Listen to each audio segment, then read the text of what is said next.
Hello everyone, this is Jyoti.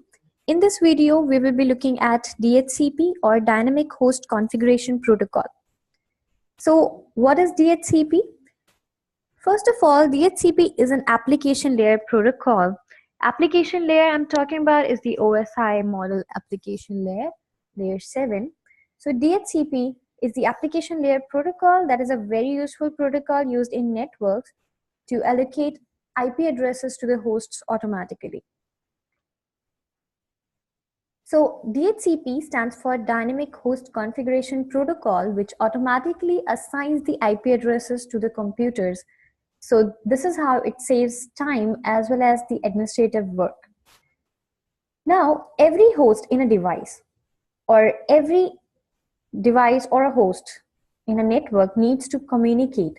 So to communicate, they need IP address. Without IP address, they cannot communicate. They cannot share information, resources, programs. So to communicate, they need IP addresses. So IP addresses can be assigned in two ways. These are the two ways in which we can assign IP addresses to the hosts or the devices in the network. First is static, second dynamic. Static is the way in which we manually assign IP addresses to the hosts. So just normally go to the hosts one by one, assign an IP address, manually open the network interface card properties and assign IP address, subnet mask, default gateway. Similarly, on all the hosts, you have to do the same thing if you're using the static assignment. In dynamic, we use DHCP. DHCP is Dynamic Host Configuration Protocol that is used to allocate IP addresses to the users, to the hosts or the devices in the network automatically. So these are the two ways in which a computer or a device can be assigned an IP address, either statically or dynamically. Static IP means manually configured IP, or dynamic IP is through DHCP server.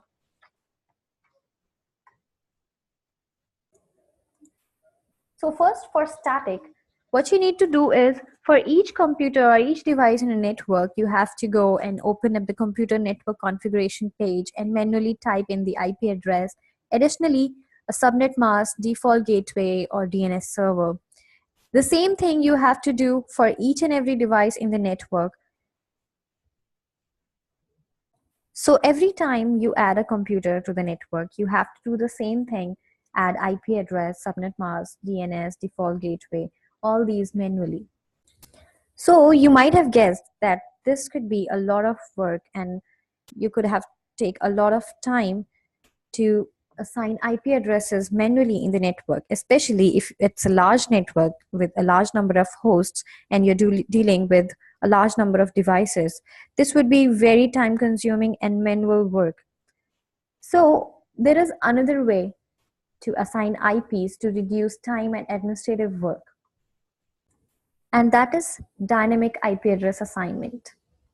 In static, you have to assign the IP addresses to all the hosts manually, as well as you have to ensure that the IPs on the computers are unique, or else it would be a conflict, and if there is an IP conflict, it would cause those computers to not have access to the network. So this conflict can also cause problems. So there's a better way, an easier way to assign computers the IP addresses by reducing time, administrative work, and avoiding the IP conflict, which is called Dynamic IP Address Assignment through DHCP, Dynamic Host Configuration Protocol. A dynamic method is where a computer gets an IP address automatically from a DHCP server. So a DHCP server automatically allocates or assigns IP addresses to the hosts or devices in a network, and in addition to that, an IP address is also assigned a subnet mask, default gateway, and DNS server. So, Dynamic Host Configuration Protocol. This is how it works. It assigns IP addresses to the hosts automatically along with subnet mask, default gateway, DNS, all these information, as well as it ensures that the same IP address which is already assigned to a host will not be assigned to any other host in the network. So now let's see how DHCP works. So DHCP works on DORA process. DORA stands for Discover, Offer, Request, and Acknowledgement. So that is the full form of DORA: Discover, Offer, Request, Acknowledgement. So first, the client sends a discover message, means that it says I do not have an IP address and I need to get an IP address. So I send DHCP discover message as a broadcast. So the client sends discover message as a broadcast to 255.255.255.255 and a MAC address of all F and to the destination port 67. It is received by every machine on that network and it goes to the every machine, to everybody, through the data link layer, to the network layer, to the transport layer. On the transport layer, it sees the port number is 67, so it is accepted by the DHCP server, and rest all just discards the request.